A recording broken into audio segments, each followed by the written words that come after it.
Jama'a assalamu alaikum wa rahmatullahi ta'ala wa barakatuhu.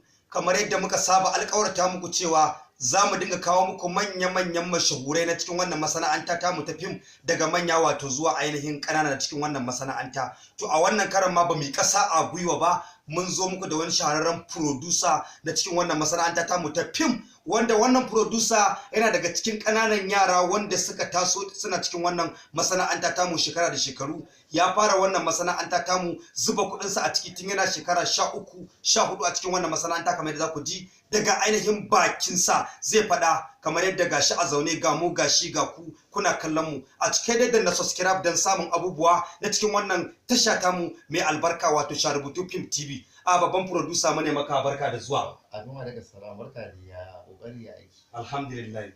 A to masu kallon mu za su so su ji dan takaitaccen tarihin wato ainihin fina-finan da ka fara yi a cikin wannan masana'anta ta mu mai albarka. Me zaka ce? To gaskiya ni farkon fim na fara shine Aljana Mandula.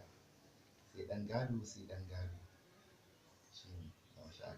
To alhamdulillah wannan fina-finai ya yi su ne a cikin shekaru da suka wuce, ko za mu so mu ji a wannan shekaru da ka yi su daga lokacin zuwa yanzu? Aljana Mandula na yi shi ne sama da shekara 22 zuwa da lokacin da aka yi gagar da sabbuka da yau da bidiyon Aljana Mandula. Lokacin da na yi shi din ba editing da bidiyo ake amfani lokacin. Ba duk wani abubuwa da ake yin hoto ne za a ji a ɗauke a gidan hoto haɗa kusa a zo a yi fassa da ku sabanin yanzu da aka samu abuci. Shi ko ɗan gado ma an fara samun wayewa a lokacin. Shekara kusan 20 kenan da iburo da na je na samu iburo yin wani filmin gado sai ɗan gado. To alhamdulillah a cikin wannan masana'anta tamu ya kwashe shekaru aru kamar shekara 20 kenan a cikin wannan masana'anta tamu ta Kannywood, kuma ya yi fina-finai a wancan lokaci. Fina-finan nasa kuma sun karɓu sun gamsu, jama'a sun kalli wannan fina-finai. A bari mu ƙara ji kuma ko akwai wani abu dangantakarsa da alamomi na daraktoci da suke cikin wannan masana'anta da produsoshi da kuma jarumai wanda suke ciki maza da mata na cikin wannan. A me alaka ku da sauran jarumai na cikin wannan masana'anta ne? Jarumai alhamdulillah muna gaisa da su sosai, kuma ana da kowa, amma ina zaune a gidana ne lafiya. Allah idan za a aiki da kan tsaya in aiki ya kai aikin kwanaki ne ba ban da wani aboki da shi abokin yawo a industry, sai dai mutunci kowa dai haka bana faɗa kan masha Allah.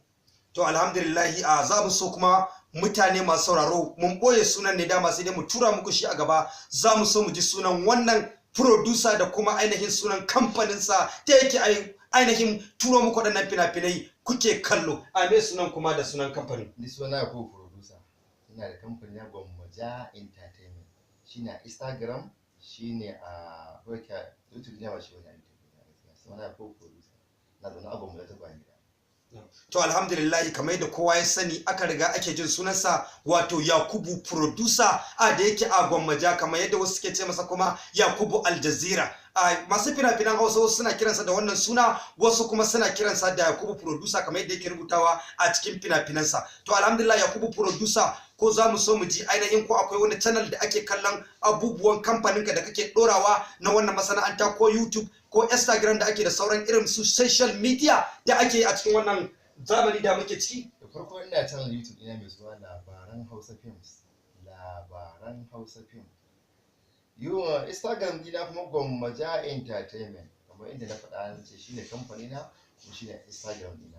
Amma YouTube dina Labaran Hausa Films. Sannan za ku ga duk fina-finai da nake zuba a ciki da kuma tarihin rayuwata da abin da ke faruwa a industry baki ɗaya, to anan za ku same shi insha Allah. To alhamdulillah wannan kenan a takaice kenan na Yakubu producer da muka kawo muku shi wannan karan. Shi ma ko zamu dinga kawo muku abubuwa da suka danganci wannan masana'anta tamu. Ku ci gaba da biyo mu a cikin wannan tasha mai suna SHARUBUTU Film TV. Kai dai da jannan na san cama jannan mai suna subscribe inda aka rubuta ka danna shi dan ka shiga cikin tashar ka ga abubuwan da muke wato dorawa yau da kullum. A Yakubu producer mun gode, sai kuma wani lokaci insha Allah idan muka sake gayyato ka. Assalamu alaikum wa rahmatullahi.